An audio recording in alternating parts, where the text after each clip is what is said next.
এইটো এটা তাৰমানে এনেকুৱা হ'ব নালাগে যে কেৱল আৰু শুনিলোঁ হ'ল, ইয়াৰ পৰা কিবা আমাৰ জীৱনত কামত কিবা আহিল নে নাই, আমাৰ বিশেষকৈ নিউ জেনেৰেশ্যন নতুন প্ৰজন্মটোৱে কিবা শিকিলে নে নাই, আমি তাহাঁতক কিবা দিব পাৰিম নে নোৱাৰিম, সেইটোহে প্ৰয়াস মোৰ। কিন্তু এইটো উদ্দেশ্যতে মই ইমান কষ্ট কৰি সমগ্ৰ অসম ঘূৰি আছোঁ। মই আপোনালোকক ক'লোঁ কেনেকৈ ল'ৰা ছোৱালীবিলাকক আমি মানুহ কৰিব পাৰোঁ।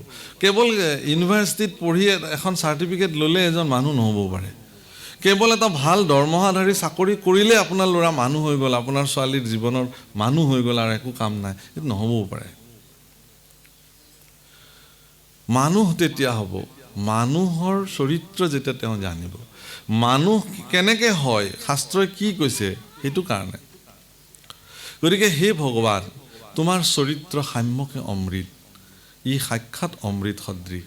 গতিকে এই অমৃত যিজনে শুনে তেওঁ পৰম প্ৰেম ভাৱ তেওঁৰ ভিতৰত জন্ম হয়। প্ৰেম ভাৱ মানে ইও আধ্যাত্মিক প্ৰেমৰ কথাই কৈছে। বিষয়ী প্ৰেম বেলেগ বস্তু। বিষয়ী প্ৰেম শৰীৰৰ লগত সম্পৰ্ক, আধ্যাত্মিক প্ৰেম আত্মাৰ লগত সম্পৰ্কিত।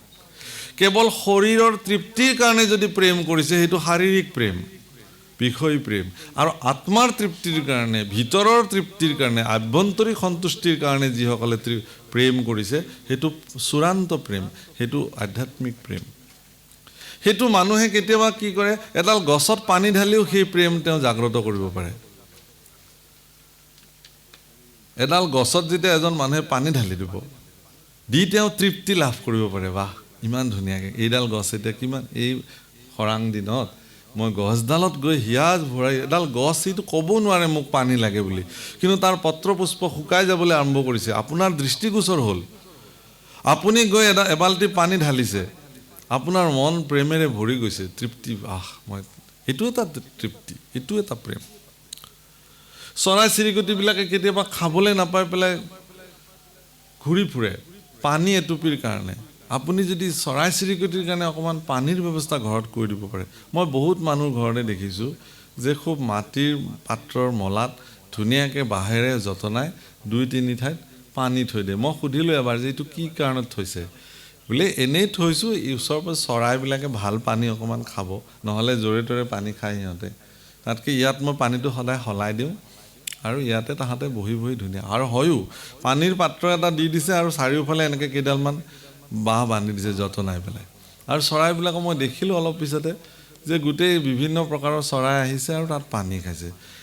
মই দেখিছিলোঁ যে ইওতো এক প্ৰেম মানুহৰ মনত জাগৃত হোৱা, ইওতো এক প্ৰকাৰ প্ৰেম, হয়নে নহয়? যে চৰাইকেইটাই পানী খালে নে নাখালে মোৰনো কি আহে যায়, কিন্তু চৰাইকেইটাই আহি যেতিয়া হেঁপাহ পলোৱাই পানী খাইছে তেওঁৰ অন্তৰখন ভৰি পৰিছে, ইও এক প্ৰেম। শাস্ত্ৰই ইয়াকো জাগ্ৰত কৰিবৰ কাৰণে কৈছে, বুজিছে নহয়? সেইকাৰণে যেতিয়া ঈশ্বৰৰ গুণ শুনিব মানুহে, প্ৰপঞ্চ দৃষ্টিত সকলোতে ঈশ্বৰৰ অস্তিত্ব যেতিয়া মানুহে দেখিব, তেতিয়া তেওঁ কি কৰিব, তোমাক আৰু কেতিয়াও এৰিব নোৱাৰে, তোমাৰ সেৱাতে তেওঁ নিমগ্ন হৈ থাকিব। ৰাম শয়নে ভোজনে কৃষ্ণ আৰ মই পিন্ধু সাৰ বস্ত্ৰ অলংকাৰ, তোমাৰ উচিষ্ট খায়া, দহাই আছু চিত্ত কিনো বিপৰীত, তৰিবু দুষ্ট মায়া। হে ৰাম জ্ঞানী গণে দুখে ইন্দ্ৰিয় কদমী, কাম ক্ৰোধ মোহ জিনি, যিটো ব্ৰহ্মপদ পাৱৈ প্ৰভু পুনু, তাহাৰো আছে বিঘিনি। তালে যাব, যাওক লগ পাম কৃষ্ণ। জ্ঞানীগণে অৰ্থাৎ যিবিলাক আপোনাৰ ঋষি সন্ন্যাসী আছে, তেখেতলোকে অত্যন্ত কষ্ট কৰি পেলাই তেওঁলোকে পত্ৰ পুষ্প ফল ভক্ষণ কৰি তেওঁলোকে সাধনা কৰে। কিন্তু মায়াৰ এনেকুৱা প্ৰচণ্ড প্ৰভাৱ যে তেওঁলোকো এৰি নিদিয়ে। তেনেকুৱা পৰম তপস্বীবিলাকে তেওঁলোকৰ সাধনাৰ পৰা বিচলিত হোৱাৰ উদাহৰণ শাস্ত্ৰত অনেক আছে। যিজন ঋষিয়ে ঘৰ দুৱাৰ কাপোৰ কানি টকা পইচা মান মৰ্যাদা সকলো পৰিত্যাগ কৰি অৰণ্যলৈ গৈ কেৱল ঈশ্বৰ সাধনাত বিলীন হৈ আছে, তেওঁলোককো মায়াই এনেকুৱা প্ৰচণ্ড প্ৰভাৱে তেওঁলোকক তাৰ পৰা বিচলিত কৰি দিয়ে। আৰু আপুনি মই কোন কোটা, আমিতো একদম বিষয়তে মজি আছোঁ, ঘৰ সংসাৰ ল'ৰা ছোৱালী চাকৰি ব্যৱসায় নহ'লে আমাক নহয়। সমাজততো এতিয়া এনেকুৱা এটা বাতাবৰণ নিৰ্মাণ হৈ গৈছে, সেই বাতাবৰণটোৰ কাৰণেও আচলতে মানুহ বিষয় হ'বৰ কাৰণে বাধ্য হৈ গৈছে। আজি যদি আপোনাৰ ধন টকা পইচা প্ৰচুৰ পৰিমাণে আছে, সমাজত আপোনাৰ মূল্যও আছে, এনেকুৱা পৰিৱেশ হৈছে। মান মৰ্যাদা যেন সকলো আপোনাৰ হাতৰ মুঠিত, কাৰণ আপোনাৰ টকা আছে। কিন্তু যিজনে সমাজত মান মৰ্যাদা পাব লগা ব্যক্তি, উচিত ধৰণে মান সৎকাৰ সমাজে তেওঁক দিব লাগে, কিন্তু তেওঁৰ ধন টকা পইচা নাই, ক্ষমতা নাই, তেতিয়াহ'লে তেওঁ হয়তো সমাজত সমাদৃত নহ'বও পাৰে। এনেকুৱা পৰিস্থিতিৰ সৃষ্টি হৈছে ক'ৰবাত ক'ৰবাত, সকলোতে নহয় বাৰু, ক'ৰবাত ক'ৰবাত এনেকুৱা পৰিস্থিতি দুই এঠাইত সৃষ্টি হোৱা দেখা যায়। আজি যদি অত্যন্ত মানে দুৰ্নীতিপৰায়ণভাৱে যদি কোনোবাই ধন উপাৰ্জন কৰে আৰু সেই ধন যদি তেওঁ সমাজৰ নিমিত্তে অৰ্পণ কৰে, তেতিয়াহ'লে তেওঁ সমাজসেৱক হৈ যায়। কিন্তু তেওঁ কেনেকৈ ধনটো উপাৰ্জন কৰিছে সেইটোতো জানেই সমাজে, তথাপিও মানুহে তেওঁক সন্মান দিবলৈ বাধ্য, কাৰণ তেওঁ টকা দিছে। অৱশ্যে এনেকুৱা ব্যক্তিও আছে যিবিলাক ব্যক্তিয়ে অত্যন্ত সৎ আৰু পৰিশ্ৰমৰ মাজেৰে ধন উপাৰ্জন কৰে, প্ৰচুৰ পৰিমাণে ধন উপাৰ্জন কৰে, সেই ধনো তেওঁলোকে ভগৱানৰ নিমিত্তে সমাজৰ নিমিত্তে অৰ্পণ কৰে। তেওঁলোক কিন্তু প্ৰকৃতাৰ্থত সন্মান প্ৰাপ্তিৰ যোগ্য দাবীদাৰ। কিন্তু মানুহে ইমান বিচাৰ কৰিবলৈ সময়ে বা ক'ত? সেইকাৰণে বহু ক্ষেত্ৰত মানুহে এনেকুৱা ধৰণৰ আজিকালি ল'ৰা ছোৱালীবিলাকৰ মনত, উঠি অহা প্ৰজন্মৰ মনত এনেকুৱা ধৰণৰ কিছুমান চিন্তাই মানে তেওঁলোকক খুব আজুৰি থাকে। আমাৰ আগত কয়, আমাৰ শিষ্যবিলাকে ল'ৰা ছোৱালী সোধে যে প্ৰভু ঈশ্বৰ, টকা নহ'লে দেখোন একোৱেই নহয় আজিকালি, গতিকে আমি সকলো প্ৰকাৰে যেনে তেনে প্ৰকাৰে হ'লেও ধন উপাৰ্জন কৰিব লাগে। তেওঁলোকক বুজাওঁ কেনেকৈ যে এই ধনে সৰ্বোচ্চ নহয়, কিন্তু বাতাবৰণটোৱে তেনেকুৱা।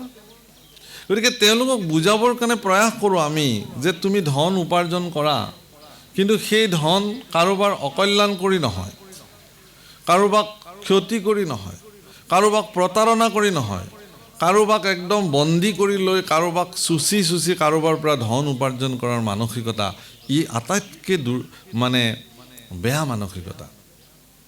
মানুহক মানুহে ব্যৱহাৰ কৰিছে নিজৰ স্বাৰ্থত, তেনেকৈও চলিছে মানুহ। কিন্তু শাস্ত্ৰত এই কথাটো কৈছে যে আপুনি সেই ধন উপাৰ্জন কৰক যাতে আপোনাৰ উপাৰ্জিত ব্যৱস্থাত কাৰো অকল্যাণ নহয়, আৰু সৎভাৱে কৰা উপাৰ্জন আপুনি জগতৰ কল্যাণৰ কাৰণে নিশ্চয় এটা পাৰ্ট আপুনি ব্যৱহাৰ কৰিব পাৰিব। ইয়াত সেইকাৰণে কৈছে, উদ্ধৱে কৈছে যে মোৰ মনটো চিত্তটো দৃঢ়তা হৈ আছিলে এইটোৱেই যে তোমাৰ সেৱা কৰিছোঁ মই, গতিকে মই এই মায়াৰ দুষ্টৰ মায়াৰ পৰা মই নিজকে পৰিত্ৰাণ নিয়াব পাৰিম। হে ৰাম ৰাম, আমি মহামোহ গৃহবাসী সুখে সংগ লয়া ভকতৰ, তোমাৰ চৰিত্ৰ কথা শুনিলাতে তৰিলো দুষ্টৰ মায়া,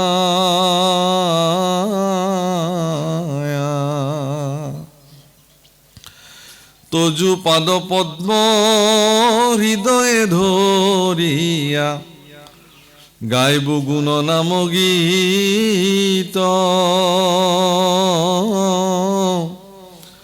এতেকে মুকুতি অপ্ৰয়াসে পাইব হেনে আছিল চিত্ত, চৰণ ছত্ৰৰ ছায়া সেৱৈ যিটো সিটো এৰাইটো তাপ, হে নপাও এৰি খনেকো নিজিবু সংগে নিয়মো কবাপ তোমাৰ চৰণ পদ্ম হৃদয় ধৰি তোমাৰ গুণগীত মই গাওঁ এতেকে মুকুতি অপ্ৰয়াসে পাইব হেনেকে আছিল চিত্ত এইটো উদ্ধৱৰ সিদ্ধান্ত প্ৰভু অকল ঈশ্বৰৰ ৰূপ হৃদয়ত চিন্তা কৰি ঈশ্বৰৰ গুণ যিবিলাকে মুখেৰে গায় তেওঁলোকেই দুষ্টৰ মায়া তৰি যাব পাৰে এইটো উদ্ধৱে সিদ্ধান্ত দিছে অকল উদ্ধৱৰ সিদ্ধান্ত নহয় এইটো শাস্ত্ৰৰ সন্মত সিদ্ধান্ত এইটো ঈশ্বৰৰ সিদ্ধান্ত ইয়াৰ পিছত ঈশ্বৰে সিদ্ধান্ত দিব তাৰমানে এই বৈষয়িক জগতখনত বিষয় লোক হিচাপে আমিবিলাকে পৃথিৱীত থকাৰ পিছত আমি যদি ঈশ্বৰৰ ৰূপ হৃদয়ত চিন্তা কৰি মুখেৰে তেওঁৰ গুণ গাওঁ তেলে ইয়ে ভক্তিৰ একমাত্ৰ উপজীব্য কাৰণ বেলেগ আৰু কৰিবলগীয়া নাই আপুনি যি নকৰক কিয় আপোনাৰ দৈনন্দিন জীৱনত কৰক কিন্তু এটা মুহূৰ্তত হ'লেও আপুনি ভগৱানৰ কাৰণে হৈ যাওক অলপ সময় ৰাতিপুৱা আপুনি স্নান কৰি উঠি ভগৱানৰ কাৰণে আপুনি অকমান সময় তেওঁৰ কাৰণে দিয়ক তেওঁক চিন্তা কৰক মগজুত তেওঁৰ কাৰণে অলপ সময় দিয়ক ভগৱান আপোনাৰ প্ৰতি হিমানতে সন্তুষ্টি হৈ যাব বাকিখিনি লাগে আপুনি বিষয় কৰ্মতে থাকক হে ৰাম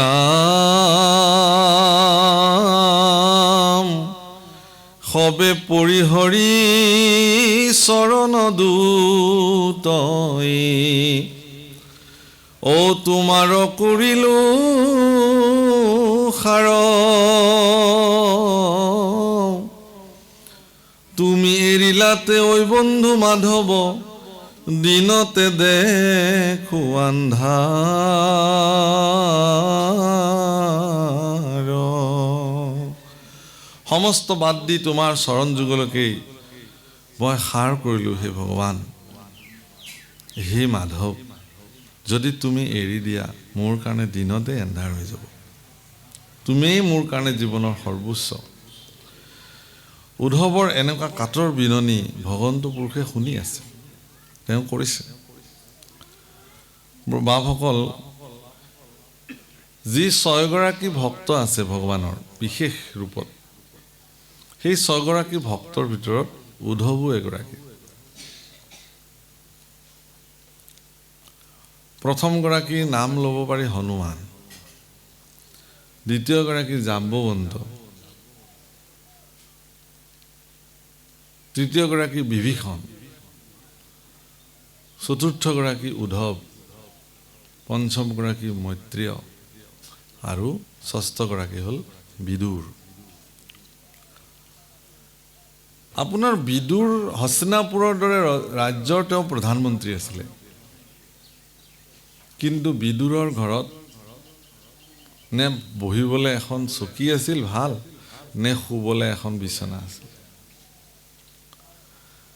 তেওঁ ৰাজকীয় সাধন তেওঁৰ জীৱনত প্ৰাপ্তি আছিল যোগ্য আছিল তেওঁ মানে আজিৰ তাৰিখত এগৰাকী প্ৰধানমন্ত্ৰীয়ে যি ধৰণৰ সুবিধা পায় হস্তিনাপুৰ এগৰাকী এখন পৰাক্ৰমী দেশ হস্তিনাপুৰৰ প্ৰধানমন্ত্ৰী হিচাপে তেওঁ সম্পূৰ্ণ ৰাজকীয় কোৱাৰ্টাৰ বা যিটো আমাৰ প্ৰাসাদ ৰাজকীয় সা সুবিধা সকলো তেওঁ প্ৰাপ্তি আছিল কিন্তু তেওঁ সেইবোৰ কেতিয়াও নললে তাক গুৰুত্বই নিদিলে এইবিলাক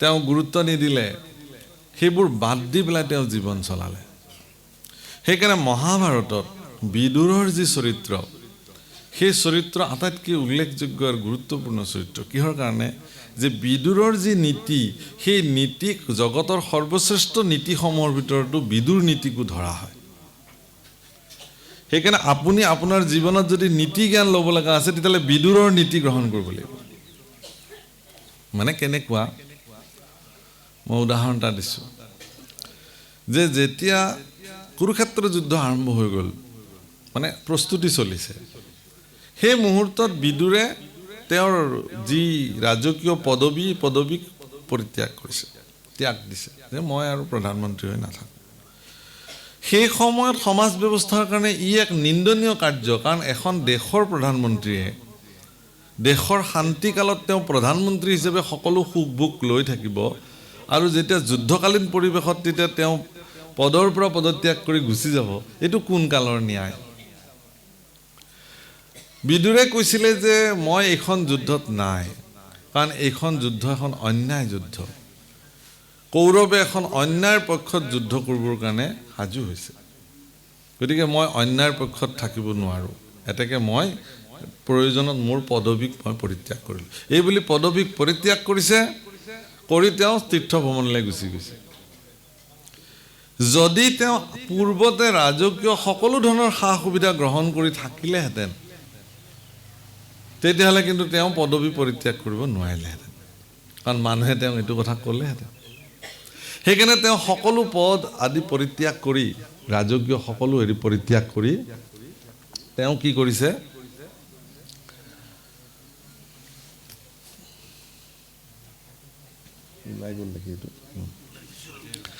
তেওঁ কি কৰিছে, সকলো পৰিত্যাগ কৰি তেওঁ তীৰ্থলৈ গুচি গৈছে। সকলো পৰিত্যাগ কৰি, হ'ব,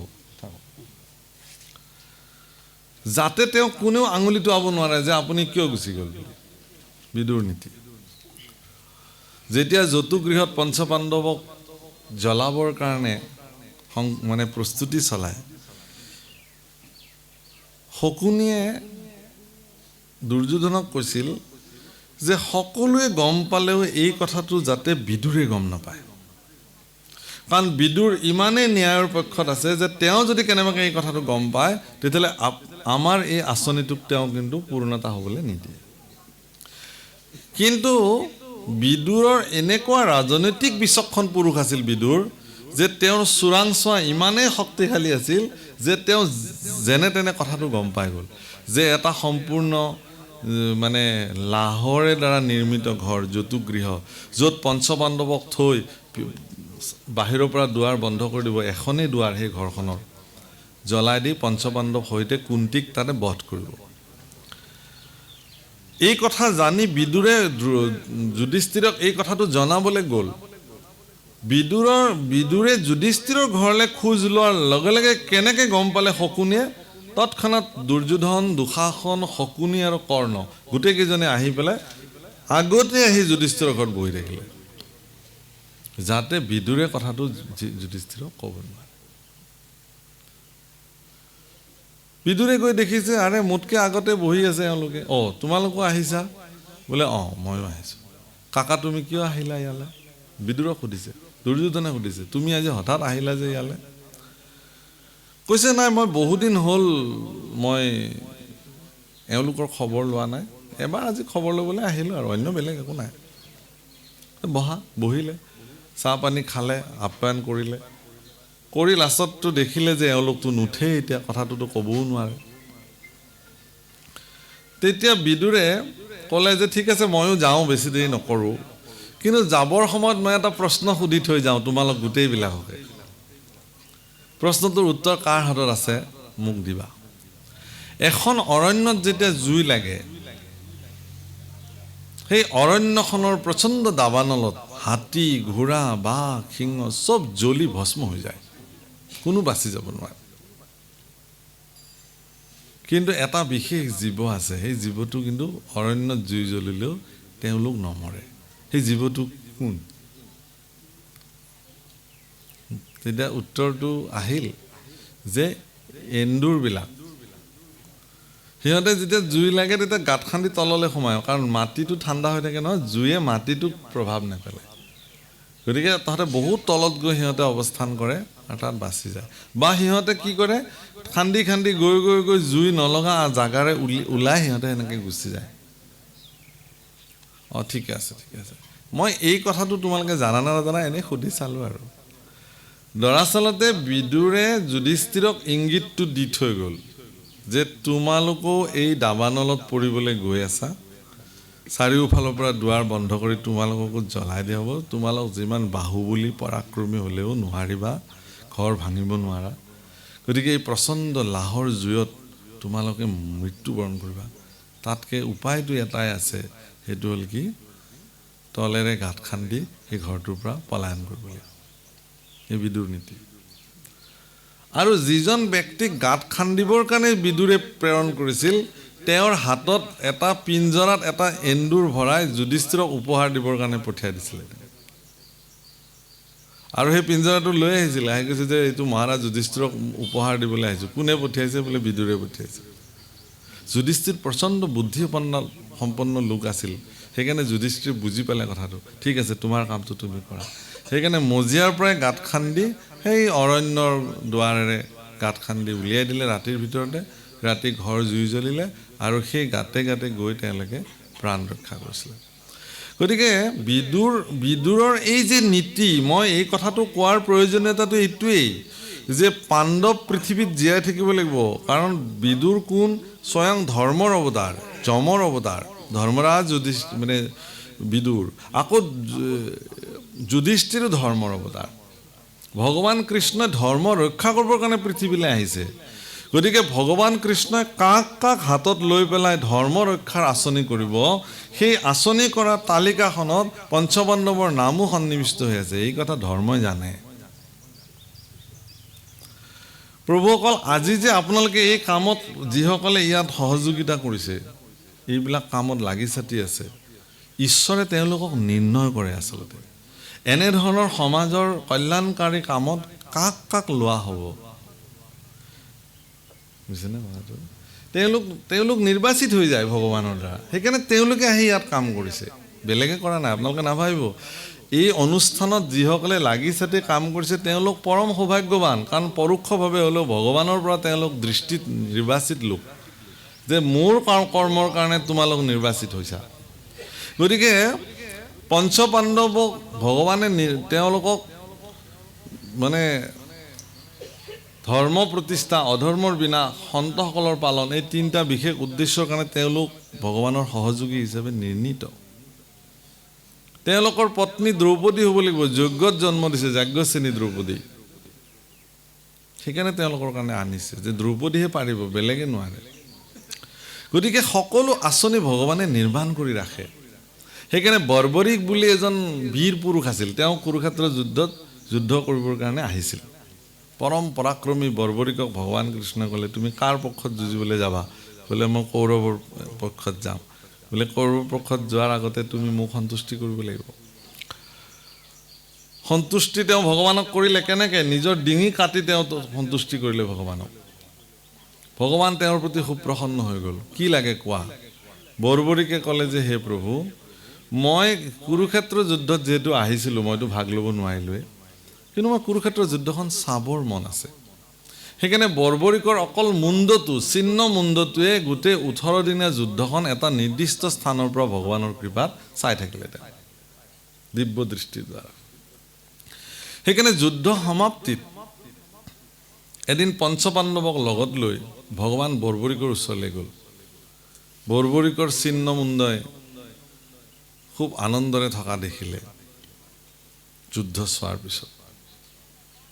কৃষ্ণ পুৰুষে ক'লে যে হে বৰ্বৰিক, তুমিতো যুদ্ধ চালা? বোলে চালোঁ। অৰ্জুনে কৈছে হে বৰ্বৰিক, তুমি যে যুদ্ধখন চালা, এই যুদ্ধখনৰ কৃতিত্ব কাৰ? কোনে দৰাচলতে এইখন যুদ্ধ জয় কৰিলে? তুমিতো দেখিছা। মানে অৰ্জুনৰ মনৰ ভাৱনাটো এইটোৱে আছিল যে তেওঁ গাণ্ডীৱধাৰী অৰ্জুন, কুৰুক্ষেত্ৰ যুদ্ধৰ মুখ্য ভূমিকা তেওঁৱে গ্ৰহণ কৰিছে। গতিকে বৰ্বৰিকে নিশ্চয় তেওঁকেই ক'ব যে তোমাৰ কৃতিত্ব আৰু যশস্য কুৰুক্ষেত্ৰ যুদ্ধৰ মূল কৃতিত্ব। কিন্তু অৰ্জুনৰ এই কথাত বৰ্বৰিকে খুব হাঁহিলে চিহ্ন মুণ্ডটোৱে। কিয় হাঁহিছা তুমি? কৈছে এইখন যুদ্ধই নহয়, এই গোটেই যুদ্ধখনৰ মূল মালিক কৃষ্ণ। ইয়াত কোনেও যুদ্ধ কৰা নাই, চব তেওঁৱেই কৰিছে। একেলগে 18টা দিনত একেলগে 18 অক্ষৌহিণী সেনাৰ ভিতৰত 11 অক্ষৌহিণী কৌৰৱৰ পক্ষত আছে। পৃথিৱীৰ ভাৰ হৰণ কৰিবৰ কাৰণে 18টা দিনত 11 অক্ষৌহিণী সেনা আৰু ইফালেও বহু সেনা, একেলগে বহু অক্ষৌহিণী সেনা তেওঁ কি কৰি পেলাইছে? নিধন কৰিছে ভগৱান কৃষ্ণ। কিন্তু তেওঁৰ আঁচনি এইটো, পৃথিৱীক কেনেকৈ তেওঁ ভাৰৰ পৰা মুক্ত কৰিব।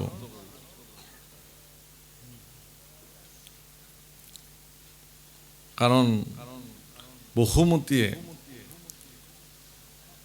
ব্ৰহ্মাদেৱক প্ৰাৰ্থনা কৰিছিল যে মোৰ ভাৰ বাঢ়িছে। ভাৰ মানে চিন্তাৰ ভাৰ, সহনশীলতা বসুমতীতকৈ কাৰো নাই। কিন্তু তেওঁৰ বুকুত জন্ম হোৱা দুষ্ট দৈত্যসকলৰ প্ৰাদুৰ্ভাৱ বাঢ়িছে। প্ৰভু অকল মনত ৰাখিব আপোনালোকে, এই যে প্ৰকৃতিয়ে মাজে মাজে নৰসংহাৰ আৰম্ভ কৰে, যে প্ৰকৃতিয়ে যে কিছুমান নৰসংহাৰ আৰম্ভ কৰে প্ৰকৃতিক কিছুমান পৰিঘটনাৰ ফলত, সেইবিলাক প্ৰকৃতিয়ে ইচ্ছাকৃতভাৱেই কৰে। কাৰণ পৃথিৱীত ভাৰ বহুত বাঢ়ি যায়, আৰু এতিয়াও পৃথিৱীত দুষ্ট দৈত্য লোকৰ যিমানে মানসিকতা বাঢ়িব সিমানে এওঁলোক নিধন হ'বলৈ গৈ আছে। পৃথিৱীত এওঁলোক তিষ্ঠি থাকিব নোৱাৰে। পৃথিৱীত তিষ্ঠি থাকিব কেৱল সজ্জনসকল, সাধুসকল, আৰু এই গোটেই পৃথিৱীখন সাধুসকলৰ কাৰণেহে নিৰ্মাণ হৈছে। সাধুসকল থাকিবৰ কাৰণেহে এইখন পৃথিৱী, ইয়াত অসাধু লোকসকলৰ কাৰণে এইখন পৃথিৱী নহয়।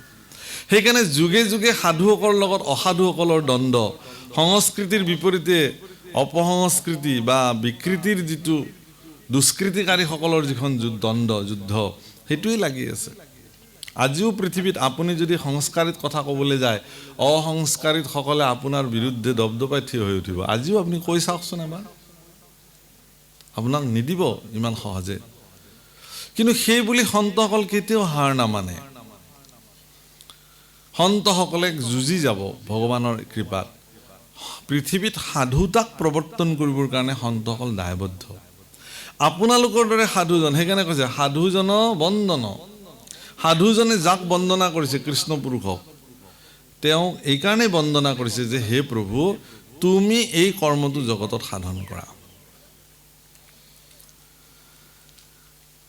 ৰাম হে প্ৰাণনাথ নকৰায়নাথ, দান্তে ধৰুখে তুলি, তোমাৰ বিয়োগে অগনি এখনে, দেখা মাৰে মোক পুলি। হে ৰামেহি বুলি সন্ত উদ্ধৱ মহন্ত, ঔ আতি প্ৰেময় অনুৰাগে, অনেক কাতৰ কৰিয়া কান্দন্ত, পৰিয়া কৃষ্ণ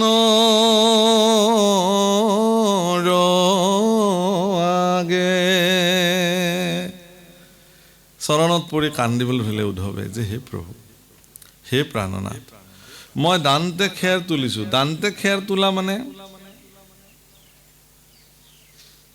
মাটিত যদি এডাল খেৰ বা তৃণ এডাল যদি পৰি থাকে, তাক দাঁতেৰে তুলিবলৈ হ'লে মানুহজন সম্পূৰ্ণ দণ্ডৱত পৰিব লাগিব, তাৰপিছতে তাক তুলিব পাৰে।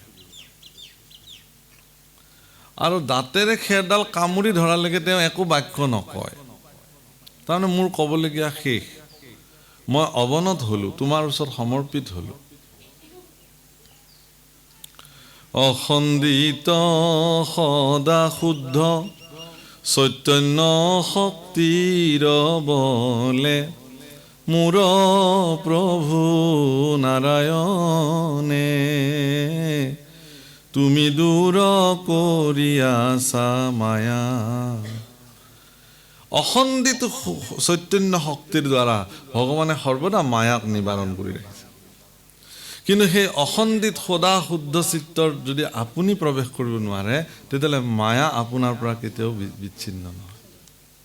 গতিকে ভগৱানৰ ভক্তিৰ যিটো প্ৰবাহিত ধাৰা, সেই মহাপুৰুষসকলে নিৰ্মাণ কৰা ভগৱানৰ ভক্তিৰ ধাৰাটোত আপুনি নিজে স্নান পান অৱগাহন কৰি সৰ্বদা তাত বিলীন হৈ থাকিব লাগিব। তেতিয়াহে আপুনি অসন্তজনৰ অসন্ত চিত্ত আদিৰ পৰা আপুনি নিজক আঁতৰাই ৰাখিব পাৰিব। তাৰ বাহিৰে নোৱাৰে, কেতিয়াও নোৱাৰে, সম্ভৱেই নহয়, ই অসম্ভৱ। যি কি নহওক, ইয়াত সেইকাৰণে কৈছে যে হে প্ৰাণনাথ, মই দান্তে খেৰ ধৰিলোঁ, তোমাৰ বিয়োগে মোৰ ভিতৰখন যেন পুৰি পেলাইছে, মই তুমি অবিহনে থাকিব নোৱাৰোঁ। হয়তো জীৱন গ'ল, তইতো জান কি ৰসৰ সাৰ। কিন্তু তুমি হৰিনামৰ ৰস এবাৰ জীৱনত পান কৰিবাচোন, সমস্ত অমৃততকৈ অধিক সোৱাদযুক্ত সেই ৰস তুমি এবাৰ পান কৰি চাবা। সেইকাৰণে জিভাই যেতিয়ালৈকে কৃষ্ণনাম ৰস আপ্লুত নহয়, তেতিয়ালৈকে জিভাই পৃথিৱীৰ অন্য বিষয় ৰসকে সৰ্বশ্ৰেষ্ঠ ৰস বুলি গণ্য কৰে। মানৱ দেহাটো ক্ষণভংগুৰ, এদিন এইটো দেহা ভাঙি যাব, এই দেহা এদিন শেষ হৈ যাব। তাৰপিছত কিন্তু জিভাই আৰু ৰস আস্বাদন কৰিবলৈ সিও নাথাকিব, দেহৰ লগতে সিও বিলুপ্তি ঘটিব। মানৱ দেহা মাটিৰ ভাণ্ড, ভাঙলে হবে খণ্ডৰ খণ্ড। আমাৰ গোৱালপৰীয়া ভাষাত দেহা বিচাৰ কৰিছে। ভাঙলে দেহা জোড়া মিলবে না, ও একবাৰ হৰি বলো মন ৰসনা, মানৱ দেহেৰ গৈৰৱ কৈৰো না। হে জিভা ৰচনা, হে জিভা তুমি এবাৰ মাত্ৰ হৰি বোলা। এই মানৱ দেহাটোক লৈ তুমি গৰ্ব কৰি থাকিব নালাগে। তোমাৰ ভিতৰৰ মানুহটোক তুমি সোধা, তুমি আচলতে কি ৰস পান কৰিবলৈ তোমাৰ মন যায়। সৰুৰ পৰা মিঠা খাব ভাল লাগে, মিঠা বস্তু হ'লে ভাল পাওঁ।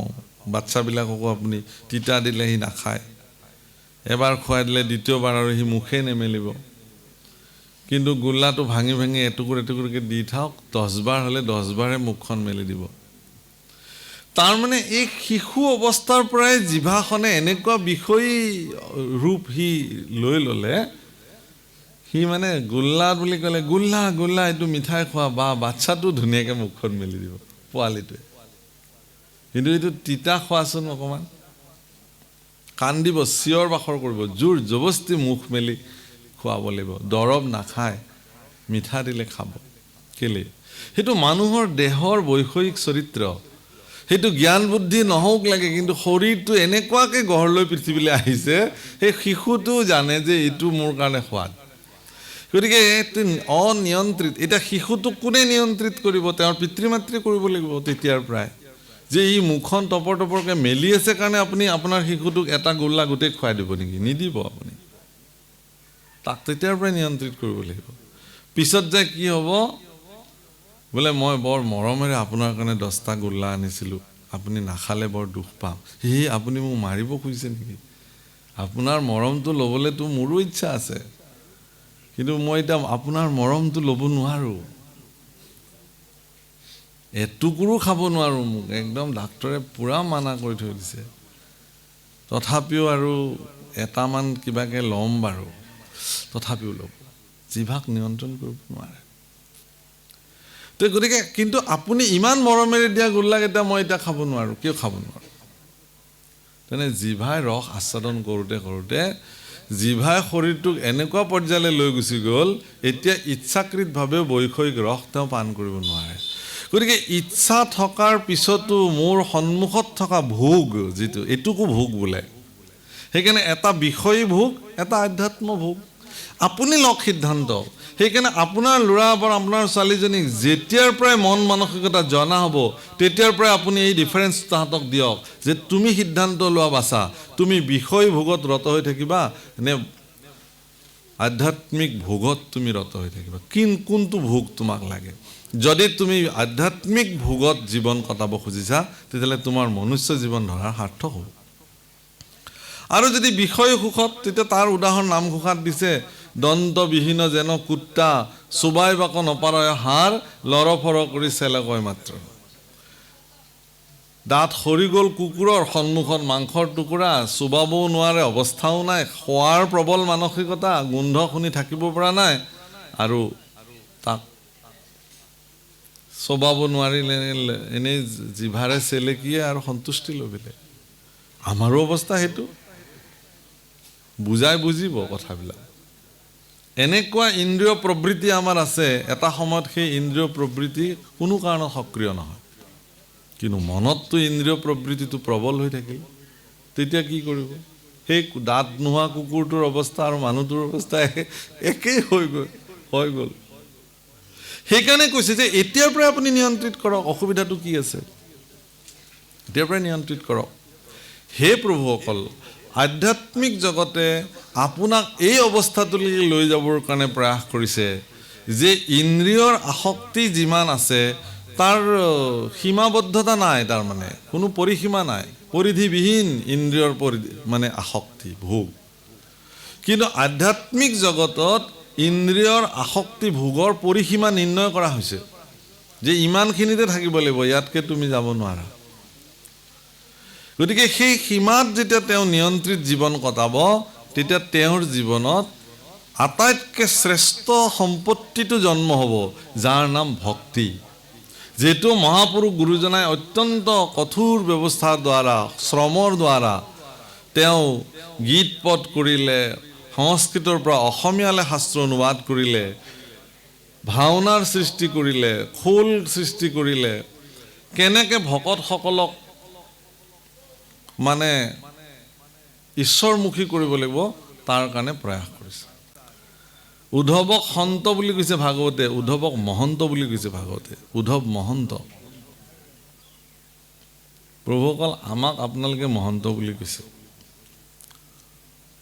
কিন্তু আমি মহন্ত হ'ব পাৰিছোনে নাই এইটো প্ৰশ্নবোধক। নিজকে সন্দেহ হয়, আমি মহন্ত হ'ব পাৰিছোঁ জানো? দৰাচলতে মহন্ত হোৱাটো ইমান সহজ জানো? সত্ৰাধিকাৰৰ আসীন হোৱাৰ পিছত সমাজে মহন্ত বুলি উপাধি দিছে, সত্ৰ সমাজে। কিন্তু মহন্তক প্ৰৱৰ্তাই ৰখাটো বহুত টান কাম। উদ্ধৱক কিন্তু ভাগৱতে মহন্ত বুলি কৈছে। উদ্ধৱ মহন্ত হয়। বসুদেৱক মহন্ত বুলি কৈছে। বসুদেৱ সন্ত, পুৰুষ মহন্ত। বসুদেৱ মহন্ত কেনেকৈ মহন্ত? যে বসুদেৱৰ যিটো চাৰিত্ৰিক বিশ্লেষণ, উদ্ধৱৰ যিটো ঈশ্বৰৰ প্ৰতি ভক্তিপৰায়ণ দৃষ্টি, সেইবিলাক দৃষ্টি দেখি পেলাই তেওঁলোকক মহন্ত বুলি কৈছে। গতিকে পৃথিৱীত মহাপুৰুষেও মহন্ত পাতিছিল। এইকাৰণে মহন্ত পাতিছিল যাতে এইসকল মহন্তসকলৰ জীৱন চৰ্চাক তেওঁলোকে অৱগাহন কৰি যাতে নিজৰ চৰিত্ৰত প্ৰত্যেকজন ব্যক্তিয়ে সন্ত পুৰুষ হৈ থাকিবৰ কাৰণে প্ৰেৰণা পায়। সেইকাৰণে কেৱল মহন্ত এজন ব্যক্তি নহয়, আপোনালোকো মহন্ত। যদি ভগৱানৰ ভক্তসকলৰ এই চৰিত্ৰ, এই দৃষ্টিভংগী আপোনালোকে যদি জীৱনত ধাৰণ কৰে, তাহলে আপোনালোকো মহন্ত। সকলোকে মহন্তই বোলা হয় আচলতে। গতিকে হে প্ৰভু, এই বুলি উদ্ধৱ মহন্তই অতি অনুৰাগে তেওঁক কাতৰ কৰিবলৈ ধৰিলে। আৰ নয়নৰ নীৰ ধাৰাই বহৈ শুকত আকুল ভাৱে কতহু কাকুতি কৰিয়া কান্দন্ত ধৰিয়া কৃষ্ণ পাৱে। ও ইহে নয়ৰুণ চৰণ দুখানি তেজি জীৱকো নখতে মাধৱ বান্ধৱ নৱধা সমূলি নিয়োক মুক লগতে। হে ৰাম এহি বুলি পাৱে পৰিয়া কান্দন্ত অনেক কাৰুণ্য ভাৱে দশো দিশ দুখে দেশন্ত আন্ধাৰ চেতন নাহি কে গাৱে। হে ৰাম ভকতৰ দুখ দেখি ভগৱন্ত ভৈলন্ত নেত্ৰ সজল অসন্তোষে কিছু চপৰাইলা মাথ সংকোচ মুখ কমল। উদ্ধৱৰ দৰে মহন্ত, উদ্ধৱৰ দৰে ভক্তৰ কাতৰ প্ৰাৰ্থনাত ভগৱানৰ জীৱনত এটা বিশেষ পৰিঘটনা। ভগৱানে কান্দিবলগীয়া নাই, কাৰণ ভগৱানটো স্থিতপ্ৰজ্ঞ, স্থিতপ্ৰজ্ঞতাৰ মূৰ্তমান প্ৰতীক ভগৱান। ভগৱান স্থিৰ, কোনো কাৰণত ভগৱান আৱেগ বিভল্ল নহয়। কিন্তু আজি উদ্ধৱৰ কাৰুণ্য বচনে ভগৱানৰো চকুত চকু পানী আনি দিছে। এইটো বহুত ডাঙৰ কথা। ভগৱানৰো নেত্ৰ সজল হৈ গ'ল। হে প্ৰভু, ভগৱানে তেওঁৰ যিখিনি নিয়ম, সেই নিয়ম তেওঁ জগতত প্ৰৱৰ্তাই ৰাখিবৰ কাৰণে ইমান সিদ্ধহস্ত যিটো ভাবিব নোৱাৰে। কিন্তু ভক্তৰ কাৰণে তেওঁৰ সেই কোনো নিয়মৰ সিদ্ধান্তক তেওঁ কেতিয়াও নামানে। তেওঁ অবিকৃত হৈ থাকে, নিৰ্বিকাৰ হৈ থাকে, অথচ ভক্তৰ কাৰণে তেওঁ আজি বিকাৰগ্ৰস্ত হৈ গ'ল। ভক্তৰ কাৰণে তেওঁ আজি বিভল্ল হৈ গ'ল। ভক্তৰ কৰুণ প্ৰাৰ্থনাত তেওঁৰো নেত্ৰ সজল হৈ গ'ল। সেইকাৰণে ভক্তসকল অবিধি কিংকৰ, প্ৰভুসকল মনত ৰাখিব। কোনো বিধিয়ে ভকতসকলক বান্ধিব নোৱাৰে। ভকতসকলে যি নিয়মৰ মাজেৰে চলে সেইটোৱেই বিধি। বাকীসকল বিধি কিংকৰ, ভকত অবিধি কিংকৰ। হৰি নাম কীৰ্তনত নাহি কাল দেশপাত্ৰ, নিয়ম সংযম এক বিধি। সেইকাৰণে আমিবিলাকে চব একলগ হ'ব লাগে। এতিয়া আমি দৃঢ় সংকল্প ল'ব লাগে যে মহাপুৰুষে যি ব্যৱস্থা কৰি থৈ গ'ল সেই ব্যৱস্থাক আমি কোনো কাৰণত এৰিব নালাগে। প্ৰভুসকল, যি এক ঈশ্বৰত আত্মসমৰ্পণ কৰাৰ যি ব্যৱস্থা, ইয়াত আপুনি কাকো আপুনি ঠিকা দিব নালাগে। মোৰ হৈ আপুনি ভক্তি কৰি দিয়ক নালাগে। আপুনি নিজেই কৰিব পাৰে। আপুনি নিজে নাম গাওক, আপুনি নিজে পাঠ কৰক, আপুনি নিজে ভগৱানৰ ওচৰত কান্দি কান্দি প্ৰাৰ্থনা কৰক, আপুনি নিজেই ভগৱানৰ ওচৰত যি আনিছে তাকে শৰাই হিচাপে নিবেদন কৰক, মানে প্ৰসাদ হিচাপে তাক গ্ৰহণ কৰক, নিজেই কৰক, কাকো নালাগে। আপোনাৰ চিত্ত শুদ্ধ হ'লেই হ'ল, চব শুদ্ধ হৈ যাব। অত্যন্ত কপট আৰু অশুদ্ধ চিত্তৰ মানুহে ফালি ফুটালৈ যিমান বেশভূষাৰে নাহক কিয় তেওঁ অৰ্পণ কৰা নিবেদন ভগৱানে গ্ৰহণ নকৰিব পাৰে। কিন্তু আপোনাৰ যদি হৃদয়ত অত্যন্ত সৰল সহজ মনোবৃত্তি আছে, মই মানে এটা খুব ৰসাল কাহিনী কওঁ, প্ৰায়ে কৈছোঁ, আপোনালোকে হয়তো কিছুমানে মোৰ ইউটিউব চেনেলত শুনিছে, যে এখন ঘৰৰ এজন খুব খোৱা ল'ৰা আছিলে। তেওঁ খাই আৰু ভাল পায়। পৰিয়ালৰ লোকে ভাবিলে যে যদি ই বাচি থাকে,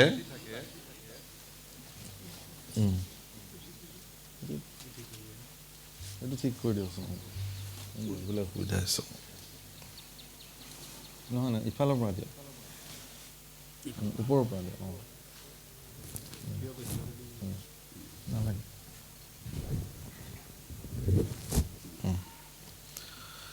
যে সেই ল'ৰাটোৱে সদায় খাই ভাল পায়।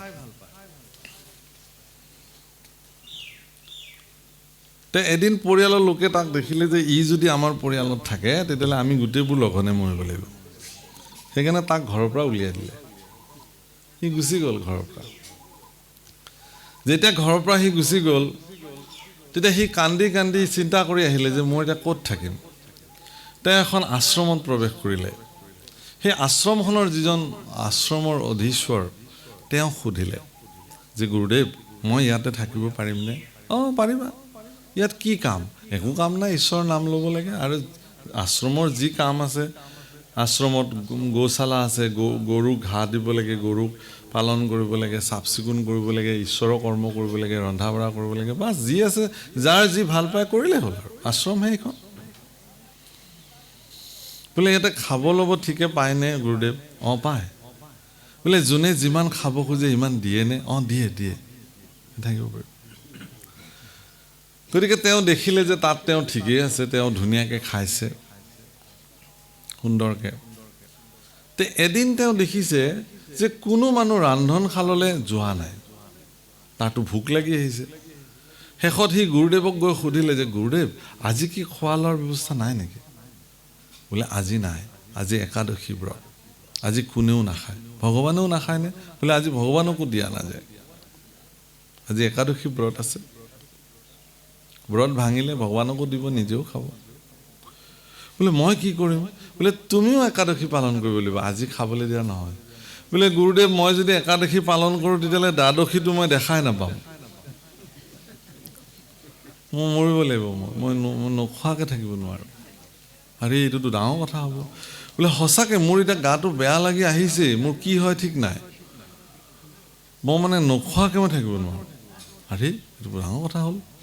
যে ঠিক আছে, তুমি এটা কাম কৰা, ভঁৰালৰ পৰা তুমি অকণমান বস্তু লৈ যোৱা, চাউল দাইল যি লাগে তোমাক তুমি আশ্ৰমৰ ভিতৰত নহয়, তুমি নদীৰ পাৰত গৈ পেলাই তাত ৰান্ধি খাবা, তুমি নিজে খাবা। আৰু কিন্তু মনত ৰাখিবা যে তুমি যি ৰান্ধিবা তাৰে এটা পাৰ্ট প্ৰথমতে ভগৱানক অৰ্পণ কৰিবা, ঠাকুৰলৈ অৰ্পণ কৰিবা, ৰামচন্দ্ৰ ঠাকুৰলৈ। হ'ব এই বুলি তেওঁ কি কৰিলে, খাদ্য বস্তু লৈ গৈ আৰু নিজে কোনোদিনে ৰান্ধিও পোৱা নাই, খায়ো মানে নিজে সেনেকৈ নাখায়, ৰান্ধি বেলেগে দিলে খায়। সেইদিনাখন আৰু উপায় নাপায়, পেটৰ ভোকত আৰু নিজে নিজে ৰান্ধিছে। তে ৰান্ধি বাঢ়ি এতিয়া ভগৱানক কেনেকৈ ভোগ লগাব লাগে এইটোতো নাজানে। প্ৰভু অকল ভগৱানক ভোগ লগোৱা এটা প্ৰক্ৰিয়া আছে। ভোগ মানে আপুনি যে আজি শৰাই নিবেদন কৰিছে ইয়াকো ভোগ লগোৱা বুলিয়ে কয় ভগৱানক। খালি মহাপুৰুষ শংকৰদেৱ গুৰুজনে আমাৰ ইয়াতে ভোগৰ ব্যৱস্থাটো বেলেগ কৰিলে, ভাৰতবৰ্ষৰ অন্যৰ লগত নিমিলে। আজি জগন্নাথত যেনেকৈ চাউল মানে কি ভাত দাইল চব্জি খিচিৰি চব দিয়ে, বৃন্দাবনত যেনেকৈ মিঠাই বস্তু দিয়ে, মাখন চঞ্চুপুৰি মোৱা লাড়ু এইবিলাক দিয়ে, সেইবিলাক ভোগ বুলি কয়, ভগৱানৰ ভোগ। আমি যে মগু কল আদা এইবিলাক মিশ্ৰণ কৰি দিছোঁ, ইও ভোগেই হয় ভগৱানৰ কাৰণে। ভগৱানৰ কৃপা দৃষ্টি হোৱাৰ পিছত যেতিয়া উভতি আহে তাক প্ৰসাদ বোলে। ভগৱানলৈ প্ৰসাদ আগবঢ়োৱা নাযায় কিন্তু, কাৰণ ভগৱানক প্ৰসাদ দিয়াৰ অধিকাৰ আমাৰ নাই। প্ৰসাদ মানে কৃপা, ভগৱানক কৃপা কৰাৰ অধিকাৰ আমাৰ নাই, ভগৱানৰহে আমাক কৃপা কৰিব। এতেকে ভগৱানৰ চৰণৰ পৰা নিবেদিত দ্ৰব্য ভোগ যেতিয়া পুনঃ ভকতলৈ উভতি আহে সেইখিনিকহে প্ৰসাদ বোলে। তো তেওঁ এতিয়া কেনেকৈ ভোগ লগাব এইটোতো নাজানে। এইটো এটা মানে বৃন্দাবনৰ ঘটনা। তাৰপিছত তেওঁ কি কৰিলে, মানে গোটেই দ্ৰব্য বস্তুখিনি আগবঢ়াই দিছে, দি পেলাই তেওঁ খুব ধুনীয়াকৈ প্ৰভু ৰামক মাতিছে, হে ৰামচন্দ্ৰ তুমি আহা, মই ভোগ লগাইছোঁ, তুমি ভোগখিনি গ্ৰহণ কৰা। মইতো নাজানো, একো মন্ত্ৰও নাজানো, স্তুতিও নাজানো, একোৱেই নাজানো। এনেকৈ বহুত মাতিছে, কিন্তু ভগৱানটো নাহে। এতিয়া যিমানে সময় গৈছে তেওঁৰ আকৌ ভোগটো বেছি আহি লাগিছেগৈ, তাতে আকৌ অন্ন সন্মুখত বিদ্যমান। শেষত তেওঁ এই বুলি কৈছে যে হে ভগৱান, ভোগ দিয়াৰ পিছত আৰু ইমানকৈ মাতিব লাগেনে? আজি একাদশী, তুমি ক'তো নোপোৱা খাবলৈ, চব বন্ধ আজি।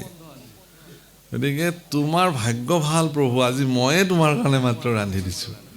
গতিকে ইমান আৰু তুমি ভেমপস্তি কৰি থাকিব নালাগে, সোনকালে আহা আৰু তুমিও খোৱা, মোকো ৰক্ষা কৰা। তে সঁচাকেতো প্ৰভু ৰাম আহি সাক্ষাৎ বিদ্যমান হৈ গ'ল, লগত সীতা দুগৰাকী আহি সন্মুখত যেতিয়া জাজ্জল্যমান হৈ গ'ল, তেতিয়া ভয় খাই সঁচাকৈ প্ৰভু আহি ওলালে। কিন্তু তাৰ মনত চিন্তা হ'ল কি যে মোকতো এজন ভগৱানৰ কাৰণে কৈছিলে, মই সেইমতে মোক দুজনৰ কাৰণে আনিছিলোঁ, এতিয়া দেখোন দুজন ভগৱান আহি ওলালে, এতিয়া মোৰ ভাগত কমেই পৰিব নেকি? তাৰ এবাৰ সি খাদ্য বস্তুলৈ চাইছে, এবাৰ ভগৱানলৈ চাইছে।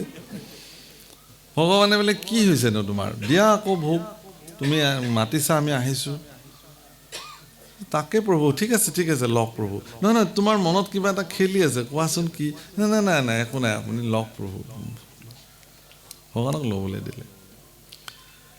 তাৰপিছত তেওঁ দ্বিতীয়বাৰৰ কাৰণে, যেতিয়া দ্বিতীয়বাৰ একাদশী আহিলে, ভগৱানক তেওঁ কৈছে সিদিনাখন যে প্ৰভু তুমি ভোগটো খোৱা, অহা একাদশীত মই পুনঃ এই স্থানতে তোমাৰ কাৰণে ভোগ বনাম, ইমান যাতে মাতিব নালাগে প্ৰভু, এবাৰ ক'লেই যাতে আহা। আৰু এটা মোৰ নিবেদন, কিমানগৰাকী আহিব মোক হিচাপটো দিলে ভাল হয়, কাৰণ মই নহ'লে হিচাপটো সেনেকৈ গুৰুদেৱে দিয়েতো। ৰামচন্দ্ৰই ক'লে হ'ব হ'ব, এইটো সময়ত দেখা যাব, এইবুলি ভোগ লৈ গুচি গ'ল প্ৰভু। সি আহি পেলাই গুৰুদেৱক ক'লে যে গুৰুদেৱ আপুনি এজন ঠাকুৰৰ কথা কৈছিলে, দুগৰাকী ঠাকুৰ আহিলে, দুজন ভগৱান আহিলে, অহাবাৰ কিন্তু মোক দুজনৰ কাৰণে দিব। গুৰুদেৱে মহিচিকে হাঁহিছে, ক'তনো কোনবা ঠাকুৰ আহি ওলালে, কোনবা আহি মানুহে খালে। এবাৰ হ'ব ঠিক আছে, অহাবাৰ তাক দুজনৰ কাৰণে দিবা। তে দুজনৰ কাৰণে দিলে। অহা একাদশীত তেওঁ তেনেকৈ নদীৰ পাৰত ৰান্ধিলে, ৰান্ধি আগবঢ়াই দিলে যে প্ৰভু আহা সোনকালে, দেৰি কৰিব নালাগে, আজি একাদশী, তুমি ক'তো নোপোৱা, ময়ে তোমাৰ কাৰণে একমাত্ৰ, ময়ে একমাত্ৰ ভক্ত যি আজিৰ দিনতো মই তোমাৰ কাৰণে ভোগ বনাইছোঁ। তে ভগৱান আহিলে সেইদিনাখন, আকৌ ভগৱানৰ লগত লক্ষ্মণো আহিছে, ৰাম লক্ষ্মণ সীতা, আজি আকৌ তিনিটা। এতিয়া এবাৰ ভগৱানলৈ চাইছে, এবাৰ ভোগলৈ চাইছে। আজি দুজনৰ কাৰণে আনিলোঁ, আহিল আকৌ তিনিজন।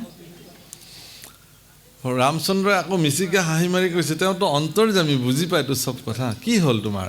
ছাৰ একো নাই প্ৰভু, একো নাই, ভোগ লওক। অহাবাৰ কিমানজন আহিব এইটো ক'ব দেই মোক। হ'ব হ'ব। তে অহাবাৰ একাদশীত তেওঁ কি কৰিলে, গুৰুদেৱক ক'লে যে গুৰুদেৱ, তুমি যিজন ঠাকুৰক মোৰ ভগৱানক মাতিবলৈ দিয়া, এই ভগৱানজনৰ কোনো হিচাপ নাই কেইজন আহে। তেওঁ মন গ'লে যি বেছিকৈ গুচি আহে। গতিকে আজি মোক অকণমান বেছিকৈ দিয়া। তেওঁ যদি আজি কিবা কথাত 12জন 10জন লৈ আহে লগত, মোৰতো কি হ'ব? মোৰতো ভাগটো নাপাম মই এই দুটা একাদশীত মানে অৱশিষ্ট কোনোমতেহে গ্ৰহণ কৰিছোঁ। তেতিয়া গুৰুদেৱে ক'লে ঠিক আছে, তোমাৰ যি মন যায় লৈ যোৱা। কিন্তু আজি গুৰুদেৱ তেওঁৰ পিছে পিছে পিছে পিছে আহিল মনে মনে, যে এওঁনো কোন ভগৱানক খুৱায় চাওঁ। আহিছে। সেইদিনাখন তেওঁ কি কৰিছে, গোটেই দ্ৰব্য বস্তু নৰন্ধাকে আগবঢ়াই দিছে, দি পেলাই ভগৱানক মাতি আছে, প্ৰভু আহা ভোগ গ্ৰহণ কৰিব লাগে। সিদিনাখন আৰু একদম ৰাম, সীতা, লক্ষ্মণ, ভৰত, শত্ৰুঘ্ন, হনুমান, জামুন চব আহিছে। চব আহি উপস্থিত হৈ গ'ল। বোলে ৰাম আজিতো বহুত, যে ক'তা ভোগটো তুমি আজি ৰান্ধাই নাই আৰু মাতিছা আমাক, যে প্ৰভু তোমাৰ হিচাপটো ঠিক নাই নহয় কিমান আহে, সেইকাৰণে আজি ৰন্ধা নাই, চব আগবঢ়াই দিছোঁ আৰু তোমালোকে নিজে নিজে ৰান্ধা আৰু ৰান্ধি মেলি খোৱা। আৰু ইমানেই সহজ সৰল, ইমান সহজ সৰল মনোবৃত্তি। শেষত যেনিবা তেতিয়া কি কৰিলে, প্ৰভু ৰামে সীতা দেৱীক আজ্ঞা কৰিলে, আই জানকীয়ে নিজ হাতে যেতিয়া ভোগ ৰান্ধিবলৈ গৈছে, দেৱতা, গন্ধৰ্ব, কিন্নৰ, ঋষি, মুনি কোনো বাকী নাই, চব আহি সেই স্থানত উপস্থিত হৈছে, যে মাতৃ জগতজননী আই সীতাৰ হাতেৰে অকণমান ভোগ আজি একাদশীৰ দিনা প্ৰসাদ ল'ব পাৰিলে, চব আহি উপস্থিত হৈ গ'ল। আৰু আই জানকীৰ আটাইতকৈ ক্ষমতা আছিল কি, যে তেওঁৰ হস্ত, তেওঁ স্বয়ং লক্ষ্মী, গতিকে তেওঁৰ অক্ষয়, তেওঁৰ পাত্ৰ, যি ৰান্ধক যিমানক দিলেও তেওঁৰ কেতিয়াও শেষ হৈ নাযায়। গতিকে সকলোৱে উদৰ পৰাই ভোগ গ্ৰহণ কৰিছে, তেওঁ খাইছে। গুৰুদেৱে দেখিছে যে ই কাৰোবাৰ লগত কথা পাতে, যে তুমি কাৰ লগত কথা পাতি আছা? বোলে গুৰুদেৱ এয়া প্ৰভু ৰাম, এয়া সীতা, এয়া আই অন্ন ৰান্ধিছে, মইতো কাকো দেখা নাই। চোৱাচোন তুমি ইমানবিলাক মানুহ আহিছে, তুমি দেখা নাই? নাই। তেতিয়া মানে তেওঁ প্ৰভু ৰামচন্দ্ৰৰ চৰণত বিনতি কৰিছে, যে হে প্ৰভু, তোমাৰ যে মই সদায় ভোগ লগাওঁ, সেইটো পৰীক্ষা কৰাৰ নিমিত্তে মোৰ গুৰুজন আজি আহিছে। গতিকে কৃপা কৰি তুমি গুৰুজনক এবাৰ দেখা দিব লাগে, স্বপৰিকৰ সহ। তেতিয়া তেওঁ কৈছে যে নাই নাই নাই, মই তোমাৰ গুৰুৰ কাৰণে ইয়ালৈ অহা নাই নহয়, মই তোমাৰ কাৰণেহে আহিছোঁ, তোমাৰ কাৰণে আহিছোঁ মই, তুমি মোক দেখিছা হৈ যাব।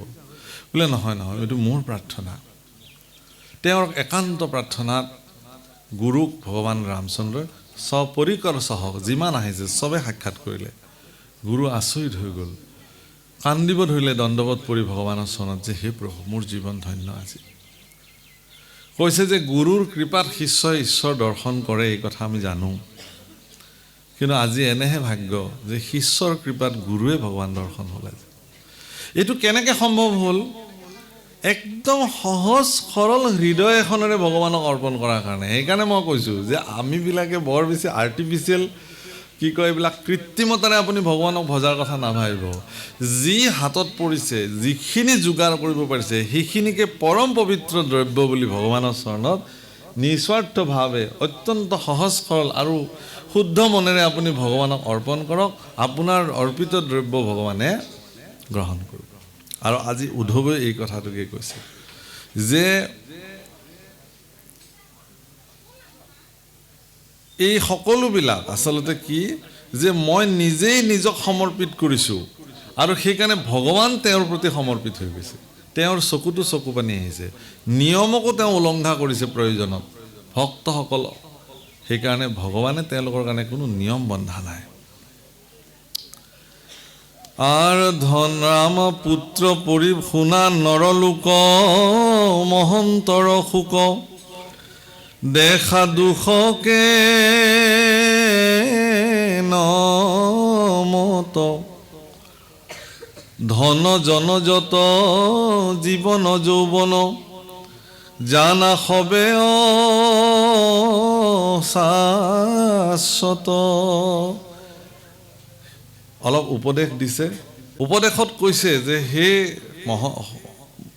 আপোনালোকৰ প্ৰতি নিৰ্দেশনা দিছে যে মহন্তসকলৰ দুখ ক'ত চব। সন্তসকলৰ দুখ ধন হেৰুৱাৰ দুখ নাই, পুত্ৰ হেৰুৱাৰ দুখ নাই, মান মৰ্যাদা হেৰুৱাৰ দুখে তেওঁলোকক একো নকৰে। আজি এজন সন্ত পুৰুষক যদি কোনোবাই অৱবাদ দিয়ে, এতিয়া সন্ত পুৰুষ এজন জগতৰ এজন গুৰুস্থানীয় ব্যক্তি, তেওঁক অপযশ দিছে কোনোবাই, তেওঁৰ নামত বদনাম ৰচনা কৰিছে, তেওঁ কি কৰিব? তেওঁ আত্মপক্ষ সমৰ্থনৰ কাৰণেতো ক'বই যে মোক এইবিলাক কোনোবাই ষড়যন্ত্ৰ কৰিছে। কিন্তু সেই কথাটোকো মানুহে আকৌ বেলেগকৈ ল'ব যে এখেতে ক'লে হ'ব নেকি? এখেতে ক'লে নহ'ব নহয়। সেইকাৰণে বহু ক্ষেত্ৰত দেখা যায় যে সজ্জনসকলক যেতিয়া কোনোবাই বদনামী কৰিবলৈ যায়, সজ্জনসকলক যেতিয়া কোনোবাই অপবাদ দিবলৈ যায়, বহু ক্ষেত্ৰত সজ্জনসকল মৌন হৈ থাকে, ঈশ্বৰক ধ্যাই থাকে যে প্ৰভু তুমি কৰিবা, এদিন স্বচ্ছতাটো তুমি নিৰ্মাণ কৰিবা। গতিকে তেওঁলোক পূৰ্ণৰূপে ভগৱানৰ ওচৰত সমৰ্পিত। সেইকাৰণে ভগৱান তেওঁলোকৰ প্ৰতি সমৰ্পিত। সেইকাৰণে কৈছে যে দুখ ক'ত মহন্তসকলৰ, ধন জন মান মৰ্যাদা হেৰুৱাৰ দুখ সন্তসকলৰ নাই, ভগৱানক হেৰুৱাব আজিৰ পৰা, সেইটো দুখ তেওঁলোকৰ। সেইকাৰণে কৈছে যে ধন জন জীৱন যৌৱন এইবিলাক অশাশ্বত, এইবিলাক মিছা, এইবিলাকৰ কাৰণে সন্তবিলাকে নাকান্দে কেতিয়াও। ৰাম পুত্ৰ পৰিবাৰ সকলে অসাৰ, নাতে কটাতে কমায়া, খনেকে থাকিয়া খনেকে অন্তৰৈ, সাম্যকে মেঘৰ ছায়া। এৰাম কেতিক্ষণে পৰে নৰতনুইটো, ঔ জীৱন জল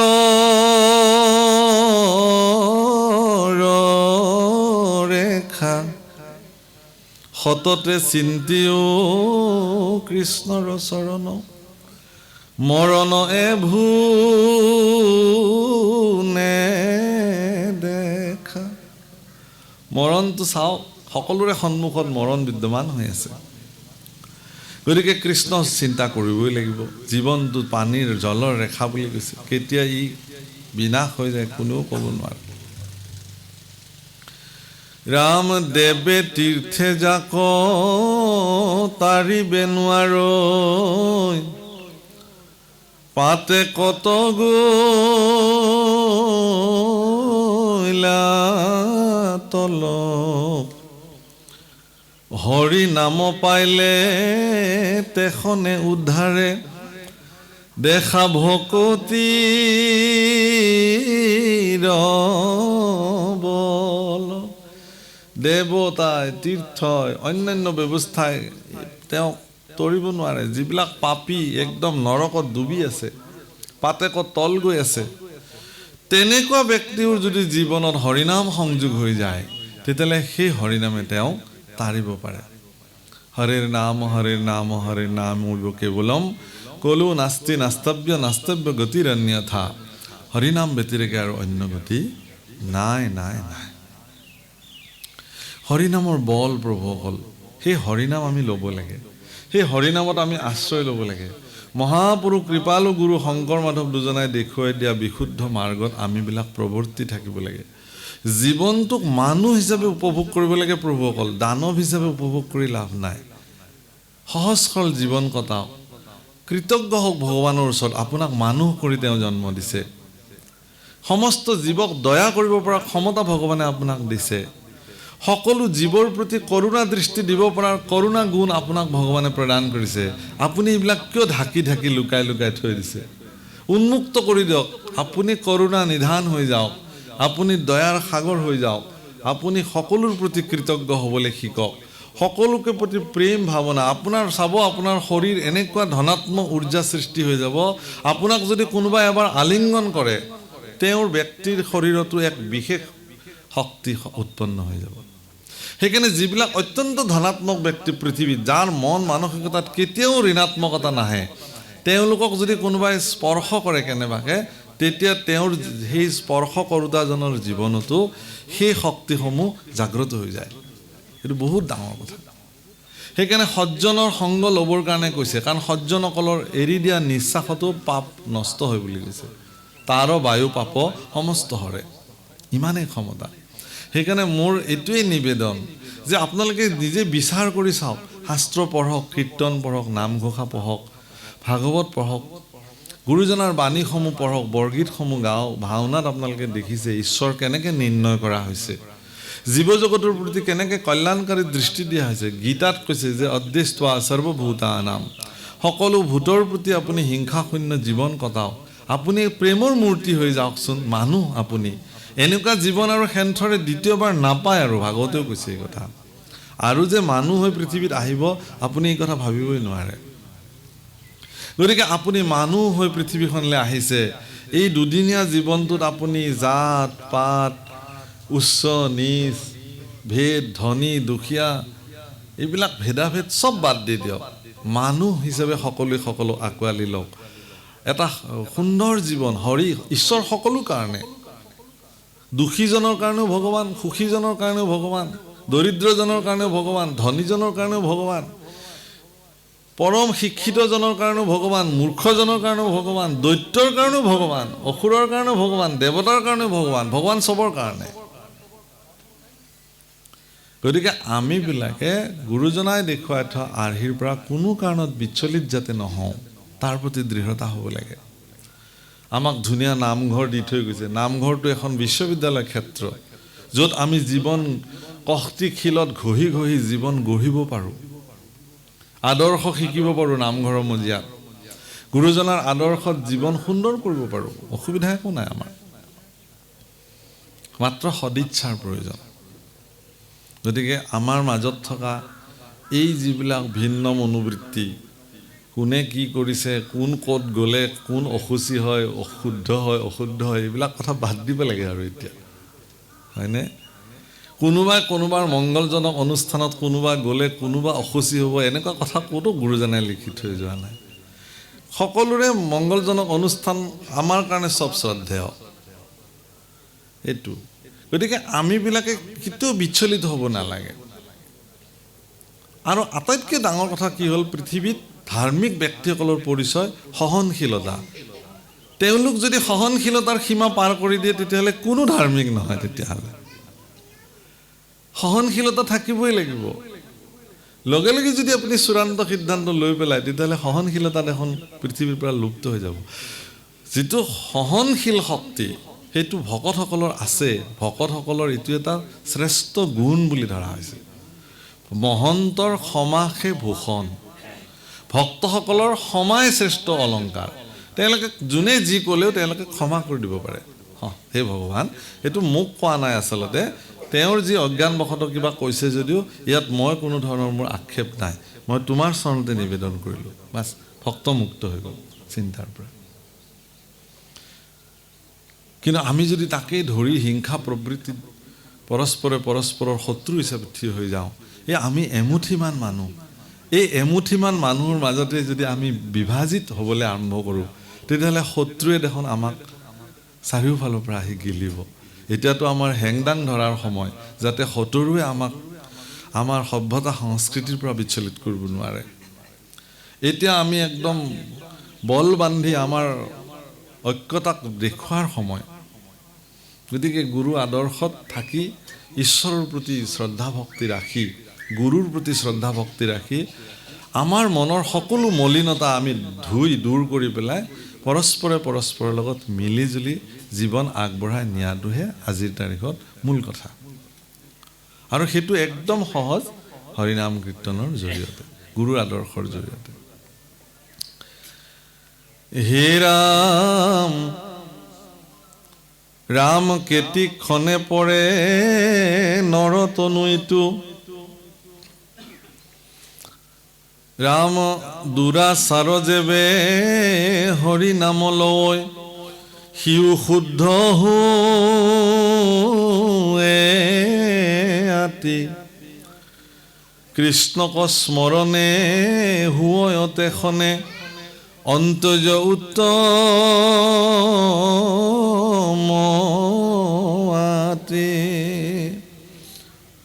ৰাম বিষয়ৰ দুখে বাধিবে নোৱাৰে ভকতি পাতে কহৰে আচুক উত্তম ভকতৰ কথা সামান্য ভকতৰে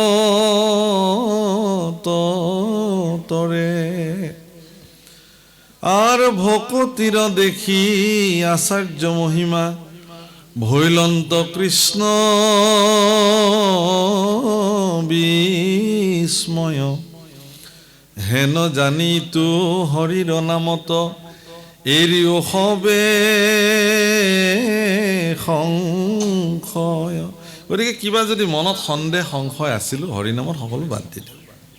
হৰিনামত কোনো সংশয় ৰাখিবলৈ, হৰিনামে তাৰিব তাৰিব তাৰিব নিশ্চিত ৰাখক। যি পৰীক্ষিতে এদিন মৰিলোঁ মৰিলোঁ বুলি ভাগৱত শুনিছিল, সেই পৰীক্ষিতে শেষত কি বুলি কৈছে যে মই তৰিলোঁ তৰিলোঁ তৰিলোঁ। ভাগৱত এনেকুৱা এখন শাস্ত্ৰ যি এজন ব্যক্তিক মৰিলোৰ পৰা তৰিলোলৈকে লৈ যায়। হৰিনাম সেই ব্যৱস্থা। গতিকে শ্ৰেষ্ঠ ভকতসকলৰ কথা বাদেই দিলোঁ, সামান্য ভকতসকলো তৰি যাব পাৰে। ভাগৱতে কৈছে শ্ৰেষ্ঠ ভকত সামান্য ভকত। আপোনাৰ মোৰ দৃষ্টিততো শ্ৰেষ্ঠ আৰু সামান্য ভকতৰ কোনো পাৰ্থক্যই নাই। আমাৰ দৃষ্টিত চব ভকত, সকলো ভকত। বাৰু যি নহওক প্ৰভুসকল আইসকল, এই প্ৰায় 2.5 ঘণ্টা সময় আপোনালোকৰ মাজত কটালোঁ আৰু ভাগৱতৰ এই কথাই সাম্যক অমৃত আমাৰ নিচিনা মূঢ়মতিক আপোনাসৱে বোলান দি আনিছে। আমি কি ক'ব পাৰিছোঁ নাজানো। আৰু এইখিনিও কথা কৈ থলোঁ যে যদি আমাৰ বাক্য বচনত যদি ক'ৰবাত কিবা দোষাদোষ হৈছে বুলি আপোনালোকে ভাবে, সেইখিনি আপোনালোকে বাদ দিব। আপোনালোকৰ মনে যিখিনি শুদ্ধ বুলি ধৰিছে সেইখিনিহে গ্ৰহণ কৰিব। আমি কৈছোঁ বুলি যে তাক মানিবই লাগিব এনে কোনো কথা নাই। আমি আপোনালোকৰ প্ৰতি এই নিবেদন আগবঢ়ালোঁ। ভগৱন্ত পুৰুষে আপোনালোক সকলোকে ভক্তিযুক্ত কৰি ৰাখক, আপোনালোক নিৰোগী কৰি ৰাখক, আপোনালোকক পৰিয়ালসমূহ শান্তিপূৰ্ণভাৱে চলক, ল'ৰা ছোৱালীবিলাক সৎ ব্যক্তি হিচাপে নিৰূপণ হওক। এই অঞ্চলবাসী ৰাইজৰ সৰ্বতো প্ৰকাৰৰ মংগল ভগৱানে সাধন কৰক। এই পবিত্ৰ আসনৰ পৰাই ভগৱানৰ চৰণত কোটি কোটি প্ৰণাম নিবেদন কৰিলোঁ আৰু আমাৰ বাণীক ইমানতে বিৰাম দিবলৈ আগবাঢ়িছোঁ। শেষৰ পদভাগ গাই আমি আমাৰ অনুষ্ঠান সামৰিছোঁ। বিশেষভাৱে আমাৰ এই পৰিয়ালটি যিটো নৰেন্দ্ৰ দত্ত বাপুৰ পৰিয়াল, আমাৰ মানস বা আমাৰ গয়া ৰাইজ সকলোৰ প্ৰতি মই কৃতজ্ঞ হ'লোঁ যে আমাৰ নিচিনা এগৰাকী অজ্ঞানী মূঢ়মতীক কৃষ্ণ কথা কোৱাৰ সুযোগ আজি ইমান ধুনীয়া বাতাবৰণ এটা নিৰ্মাণ কৰি দিলে আৰু আমিও নিজকে ধন্য হ'লোঁ। আচলতে আপোনাৰ খবৰ দৰে সজ্জনসকলক দৰ্শন পোৱাটো আমাৰ কাৰণে ভাগ্য বুলি আমি ভাবোঁ। কাৰণ আপোনালোকৰ দৰে পৰম সজ্জনসকল যদি জগতত নাথাকিলহেঁতেন, কৃষ্ণ কথা জগতত প্ৰৱৰ্তি নাথাকিলহেঁতেন। আপোনালোকৰ ভিতৰত জাগ্ৰত হৈ থকা কৃষ্ণ কথাৰ প্ৰতি থকা সদিচ্ছাই আচলতে আমাৰ নিচিনা ভক্তসকলক কৃষ্ণ কথা ক'বৰ কাৰণে বাধ্য কৰাইছে, আমাক এই পৰিৱেশত থাকিবৰ কাৰণে প্ৰেৰণা দিছে। গতিকে এই প্ৰেৰণা সৰ্বদা দি থাকিব যাতে কৃষ্ণ কথা কৈ গোটেই জীৱন অতিবাহিত কৰিব পাৰোঁ। এই প্ৰাৰ্থনাৰে আজিৰ অনুষ্ঠান সামৰিবলৈ লৈছোঁ। আৰ দেৱৰ পৰম ঈশ্বৰ মাধৱ ধৰ্মৰ ঈশ্বৰ নাম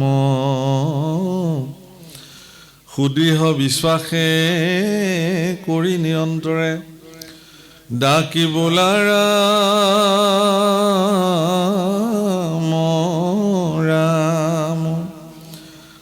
সুদৃঢ় বিশ্বাসে কৰি নিৰন্তৰে ডাকি বোলাৰা ৰাম হৰি ৰাম ৰাম কৃষ্ণ শংকৰ গুৰু হৰি ৰাম ৰাম ৰাম কৃষ্ণ জয় ৰাম বোলা, জয় নাৰায়ণ বোলা, জয় কৃষ্ণ বোলা, জয় জগৎগুৰু শ্ৰীমন্ত শংকৰ।